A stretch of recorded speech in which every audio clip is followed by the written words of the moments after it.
Hello बच्चों, मैं राहुल एक बार फिर आप सभी का स्वागत करता हूं अपने YouTube चैनल KB क्लासेस पर। और आज हम फिर से क्लास 10 में पार्ट 3 को पढ़ेंगे। इसका पार्ट 2 हम लोग पहले से ही पढ़ चुके हैं। पार्ट 2 में हमने यूक्लिड विभाजन के बारे में पढ़ा था और यूक्लिड विभाजन पर जितने भी प्रश्न बन सकते थे वो सारे के सारे हमने NCERT के प्रश्न विद एग्जाम्पल से ही किए थे। आज इसी में वास्तविक संख्याओं का पार्ट 3 लेकर के आया हूँ। इसमें हम लोग अंक गणित की आधारभूत प्रमेय पढ़ेंगे। अंक गणित की आधारभूत प्रमेय, the fundamental theorem of arithmetic. ठीक है, तो इसमें तो क्या होती है फंडामेंटल थ्योरम ऑफ अर्थमेटिक, अंक गणित की आधारभूत प्रमेय क्या होती है। तो अंक गणित की आधारभूत प्रमेय से आप लोग सब लोग पहले से ही परिचित हैं, बस आपको उसका नाम नहीं पता है कि क्या इसी को अंक गणित की आधारभूत प्रमेय कहते हैं। अभी जब मैं आपको समझाऊंगा तो आपको समझ में आ जाएगा कि ये चीज़ तो मैं पहले ही पढ़ चुका हूँ, बस इसका मुझे नाम नहीं पता था कि इसी को अंक गणित की आधारभूत प्रमेय कहते हैं। ठीक है, तो इसको चलो हम आगे शुरू करते हैं। तो इसके लिए मान लीजिए हमने एक भाज्य संख्या ले ली, मैंने एक भाज्य संख्या ले ली 36। अब मैं तुमसे कहूँ कि इसका LCM निकालिए। आपने इसका LCM निकाला, 2 से गया ये 2 × 2 और ये आपका हो गया 2 × 8 = 16, 2 × 9 = 18। अब ये जाएगा 3 से, 3 × 3 = 9 और 3 × 1 = 3। तो हम इसको क्या लिख सकते हैं, 2 × 2 × 3 × 3। या हमने यहाँ पर एक और कोई नंबर ले लिया, मैंने यहाँ पे एक नंबर ले लिया 210। मैंने आपसे कहा इसका आप LCM निकालिए, इसका आपने LCM क्या निकाला, 2 × 2 0, 2 × 5 = 10।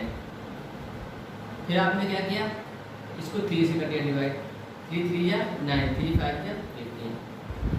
अब ये 5 जाएगा, 5 सेकंड हो गया। तो इसके क्या निकले हैं गुणनखंड, 2 × 3 × 5 × 7।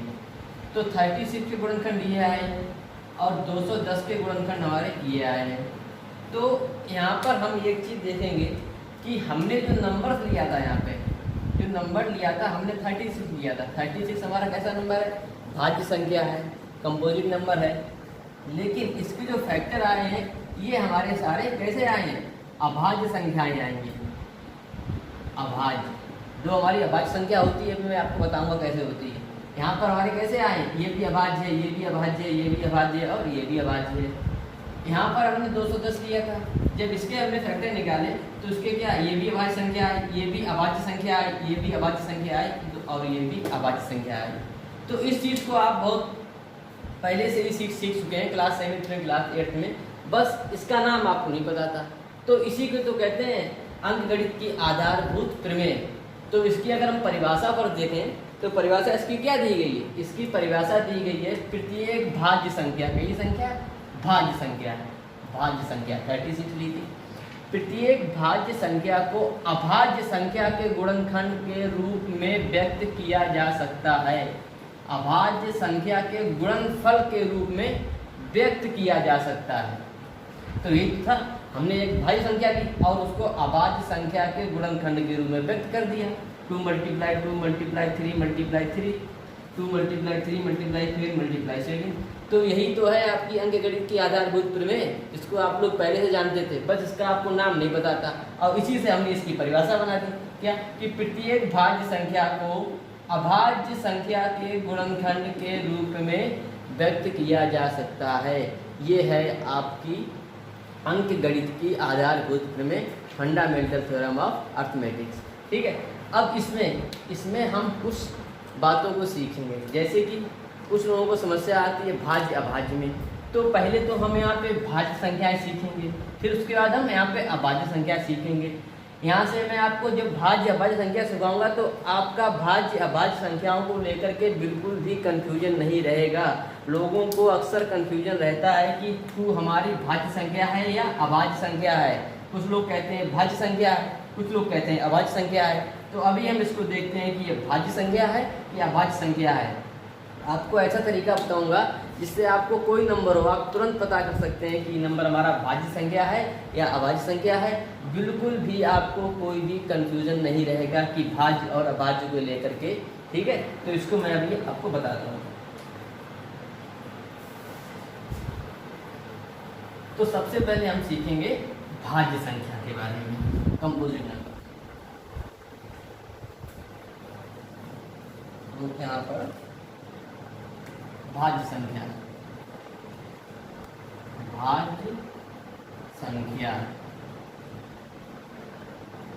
तो भाज्य संख्या के बारे में आपको सिर्फ 3 बातें याद रखनी है। क्या 3 बातें याद रखनी है?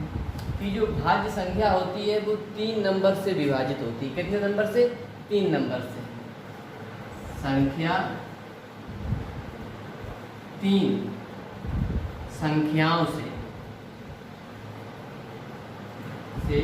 विभाजित होती है, विभाजित होती है। जो भी हमारी भाज्य संख्या होगी वो 3 संख्याओं से विभाजित होगी। किससे किससे? फर्स्ट तो वो स्वयं से होगी विभाजित, सेल्फ से। सेकेंड 1 से, और थर्ड एक कोई अन्य नंबर, मतलब सेल्फ को छोड़ करके और 1 को छोड़ करके एक और ऐसा नंबर होगा जिससे ये विभाजित होगी।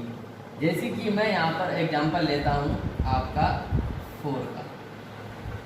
तो 4 को मैंने देखा, 4 हमारा स्वयं से तो हो जाता है विभाजित, 4 बन जा 4। सेकेंड हमने लिया, 4 को हमने 1 से किया, 1 से भी हो गया, कितने टाइम गया? 4 बार गया। थर्ड हमने अब इसको क्या है, ये भाज्य संख्या कब होगी? जब एक और नंबर से होगी विभाजित, अन्य नंबर से। तो अन्य संख्या क्या है?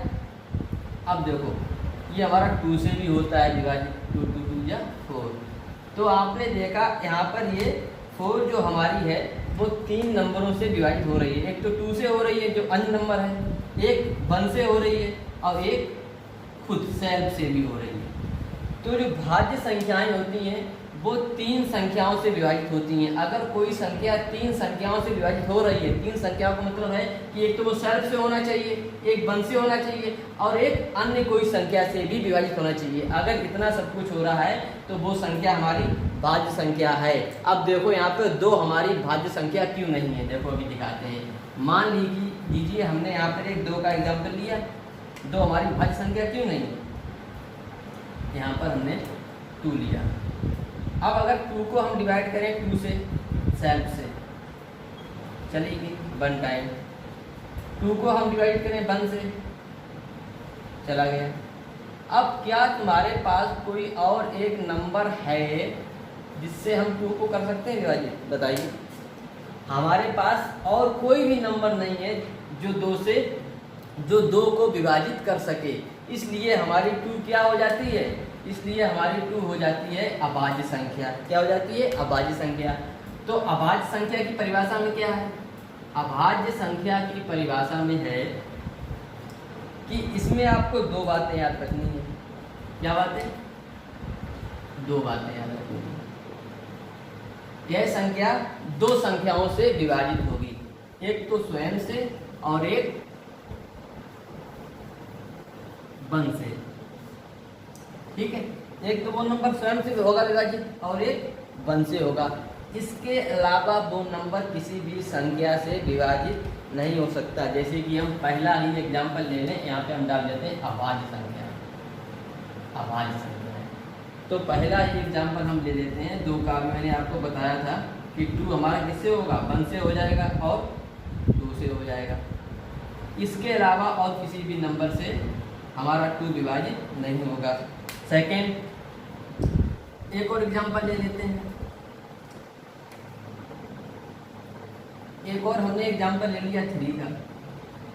तो 3 हमारा भी 3 से होगा विभाजित, सेल्फ से और 1 से होगा। इसके अलावा किसी और नंबर से विभाजित नहीं होगा। सेकेंड, हमने एग्जांपल ले लिया 5 का। तो 5 भी हमारा 5 से होगा, सेल्फ से और 1 से होगा। तो ये संख्याएं हमारी होती हैं अभाज्य संख्याएं। जो सेल्फ से और 1 से विभाजित होती हैं। 1 से लेकर 100 तक 25 अभाज्य संख्याएं हैं। तो यहाँ पर मैं आपको ये बताना चाहूँगा कि सबसे छोटी अभाज्य संख्या क्या होती है। सबसे छोटी अभाज्य संख्या बेटा 4 होती है। अभी मैंने आपको बताया था भाज्य संख्या का एग्जाम्पल दिया था। तो सबसे छोटी ये होती है भाज्य संख्या, और सबसे छोटी अभाज्य संख्या क्या होती है, ये तो एक होती ही है। ठीक है, तो भाज्य और अभाज्य के बारे में आपको अच्छे से जानकारी मिल रही होगी। अब हम इस पर चलते हैं अंकगणित की आधारभूत प्रमेय पर।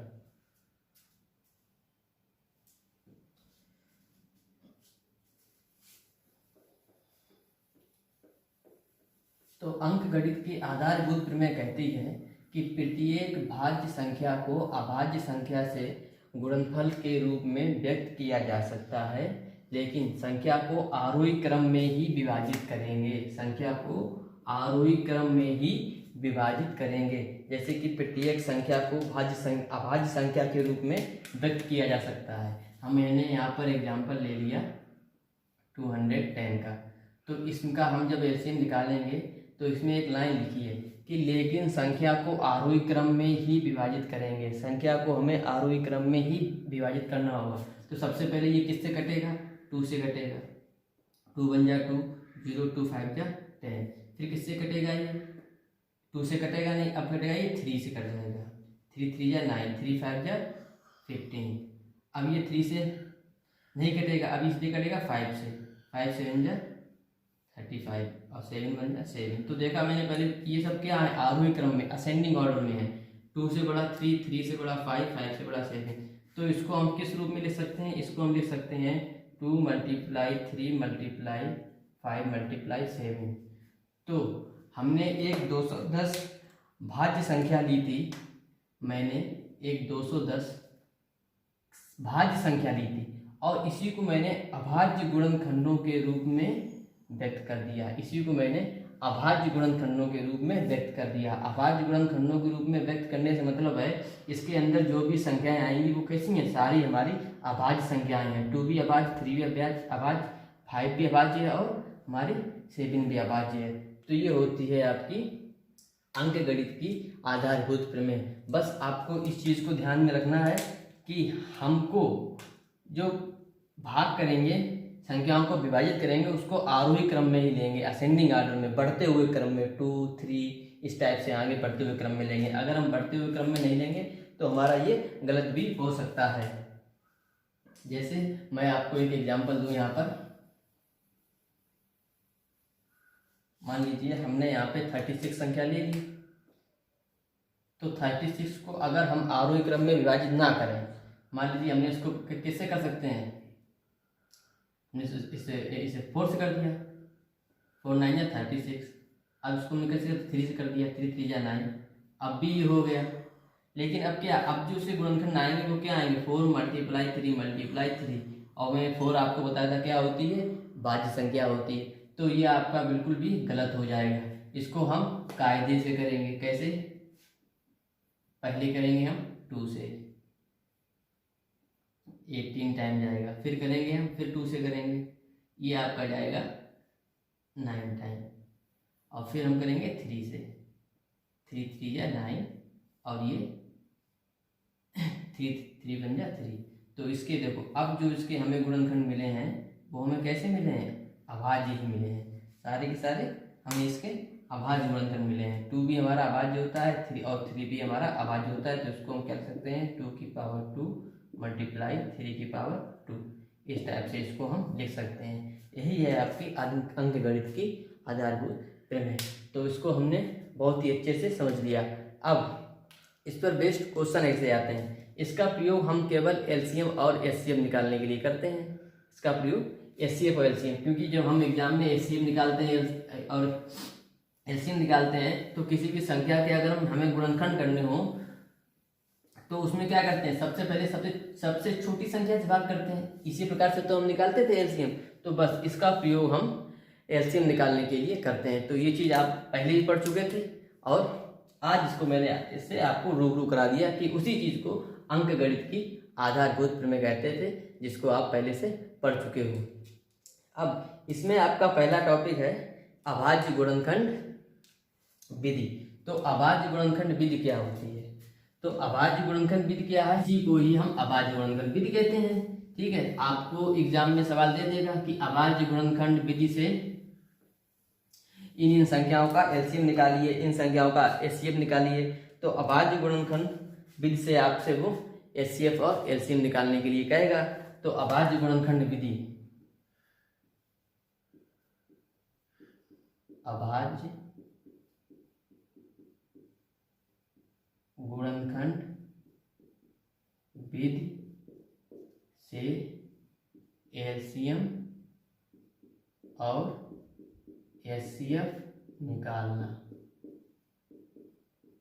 तो अभाज्य गुणनखंड विधि वही मैंने अभी जो पढ़ी थी अंकगणित की आधारभूत प्रमेय, इसी को हम अभाज्य गुणनखंड विधि से एलसीएम और एचसीएफ निकालना भी कहते हैं। तो हम यहाँ पर कोई संख्याएं लें तो हम एचसीएफ और एलसीएम निकालना आप सीखेंगे। जिन बच्चों को एचसीएफ और एलसीएम निकालना नहीं आता है उसको बड़े ध्यान से देखें, बहुत ही अच्छे तरीके से आपको एलसीएम और एचसीएफ निकालने आ जाएंगे। इसको मैं सिखाता हूँ आपको। जैसे मान लीजिए हमने यहाँ पर एग्जाम्पल लिया, 2 संख्याएं हैं, मान लीजिए कोई 2 नंबर यहाँ लेते हैं।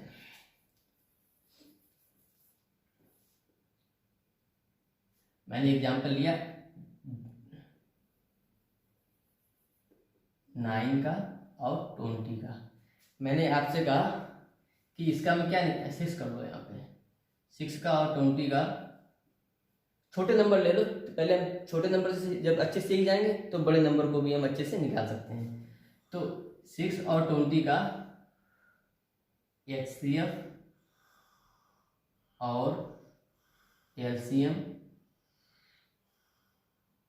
अभाज्य गुणनखंड विधि से निकालिए, अभाज्य गुणनखंड विधि से निकालिए।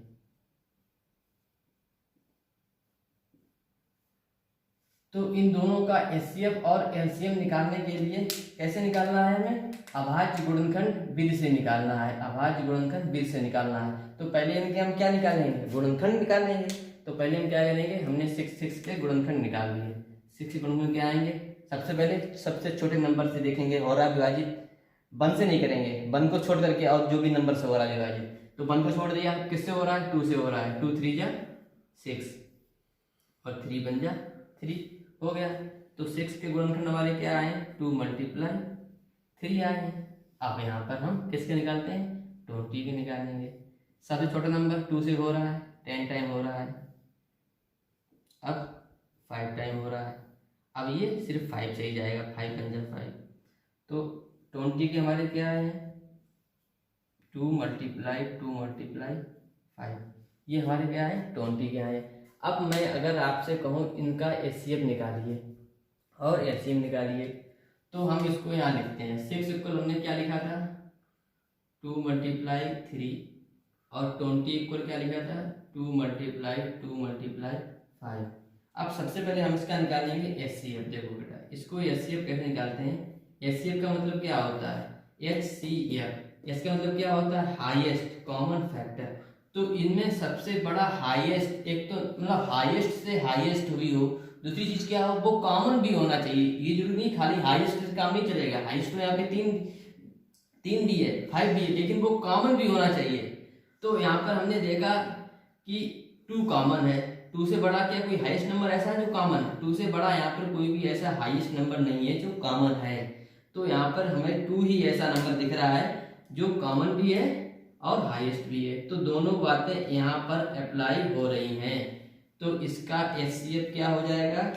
इसका एचसीएफ हो जाएगा 2। क्या हो जाएगा? 2, क्योंकि 2 एक ही बार इनमें कॉमन है, तो 2 हमारा क्या हो जाएगा? एचसीएफ। अब एलसीएम निकालना बहुत सरल है।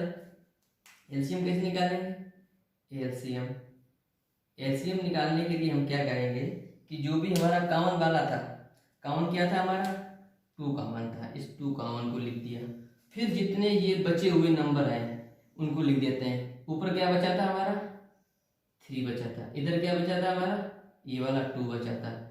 और इधर हमारा क्या बचा था? ये वाला 5 बचा था। ठीक है, तो इनको लिख के इनको क्या कर देते हैं हम? इनका मल्टीप्लाई कर देते हैं। तो 2 3 जा 6, 6 2 जा 12 और 12 5 जा 60। तो हमारा एलसीएम बेटा क्या आ जाएगा, हमारा एलसीएम आ जाएगा 60। तो हमारा एचसीएफ क्या आ गया 2, एलसीएम क्या आ गया 60।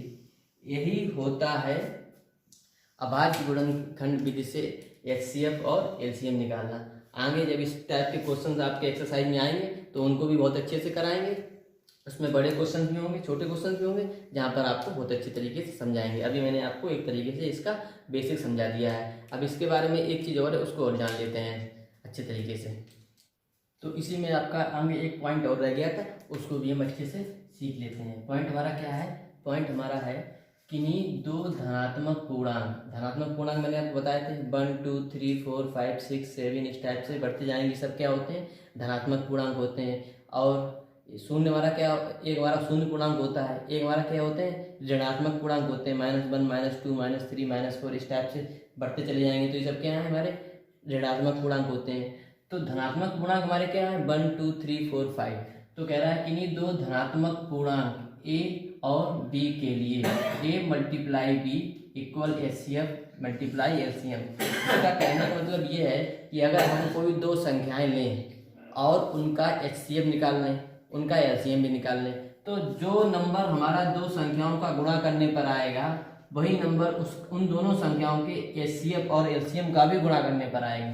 जैसे कि मैंने अभी यहाँ पे 6 का और 20 का क्या निकाला था एचसीएफ एलसीएम निकाला था। तो 6 के गुणनखंड क्या आए थे 2 × 3 आए थे, इसके गुणनखंड क्या आए थे 2 × 2 × 5 आए थे। तो इसमें हमारा एचसीएफ क्या आया था, हमारा यहाँ पे एचसीएफ आया था 2 आया था, और यहाँ पे हमारा एलसीएम क्या आया था, यहाँ पे एलसीएम हमारा आया था 60। ठीक है, तो यहाँ पे हमारा एलसीएम क्या आया था 60 आया था। अब वो कह रहा है कि किन्हीं दो पूर्णांक, तो हमने दो पूर्णांक क्या लिए थे, हमने दो पूर्णांक लिए थे, एक हमने 6 लिया था, एक हमने 20 लिया था। दोनों ही हमारे कैसे हैं धनात्मक पूर्णांक है। एक हमने 6 नंबर लिया, एक हमने 20 नंबर लिया।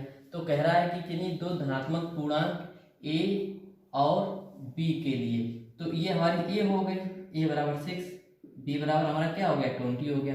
तो इसको अगर हम चेक करें कि ये बात हमारी सही है कि नहीं सही है, तो हमने यहाँ पर हमने किया a × b। तो a × b हमारा क्या है, a हमारा था 6, ये हमारा 20 है, तो इधर ये क्या आ रहा है 120। अब कह रहा है कि उनका एचसीएफ और एलसीएम भी इतना ही आएगा। तो एचसीएफ इनका क्या था, इनका एचसीएफ था 2 × एलसीएम 6 और 20 का एलसीएम क्या था, एलसीएम हमारा आया था 60 आया था। तो इसको हम जब क्या मल्टीप्लाई, तो ये भी हमारा 120 हो गया। तो 120 बराबर 120 हो गया। तो मतलब a × b बराबर एचसीएफ × एलसीएम। तो ये बात हमारी बिल्कुल भी सत्य होती है कि किन्हीं दो धनात्मक पूर्णांक a और b के लिए a × b equal HCF × LCM. मतलब कहने का ये है अगर हम कोई दो संख्याएं लें और उनका एचसीएफ निकालें और एलसीएम निकालें, तो जो आंसर दोनों संख्याओं का गुणा करने पर आएगा वही आंसर उन दोनों संख्याओं के एचसीएफ और एलसीएम का गुणा करने पर भी आएगा। तो ये आपका एक पॉइंट और था, इस पर बेस्ड आपके सवाल अच्छी खासी परीक्षा में देखने को मिलते हैं। वो आपको कोई दो संख्या दे देगा, एलसीएम दे देगा, आपसे एचसीएफ पूछ लेगा, या उसने आपको एचसीएफ एलसीएम दे दिया और कोई एक संख्या दे दी तो आप वहाँ से आपको दूसरी संख्या पूछ लेगा। तो इस पर बेस्ड एक्सरसाइज हम नेक्स्ट पार्ट में करेंगे, और नेक्स्ट पार्ट में हम 1.2 एक्सरसाइज कराएंगे। तब तक के लिए take care and good bye.